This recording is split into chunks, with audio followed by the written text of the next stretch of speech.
வெள்ளிக்கிழமை என்பது மகாலட்சுமிக்கு உகந்த நாள். அந்த மகாலட்சுமியின் அம்சம் பொருந்தியதுதான் கல்லுப்பு. இந்த கல்லுப்பை நிறைய பேர் திருஷ்டி கழிக்க பயன்படுத்துவார்கள். ஆனால் வெள்ளிக்கிழமைகளில் மட்டும் கல்லுப்பை வைத்து திருஷ்டி கழிக்கக்கூடாது.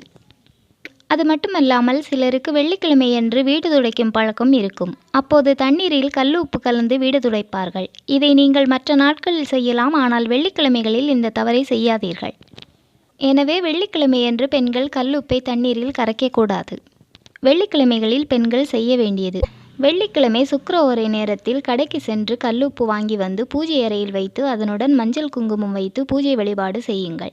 அப்படி புது கல்லுப்பு வாங்கவில்லை என்றால் வீட்டில் இருக்கும் கல்லுப்பை சிறிதளவு எடுத்து மஞ்சள் துணியில் கட்டி அதை பூஜை அறையில் வைத்து மகாலட்சுமி பாதத்தில் வைத்து விடுங்கள். இவ்வாறு நீங்கள் வழிபடும் போது மகாலட்சுமி கடாட்சம் அதிகரித்து உங்கள் வீட்டில் செல்வம் நிறைந்திருக்கும்.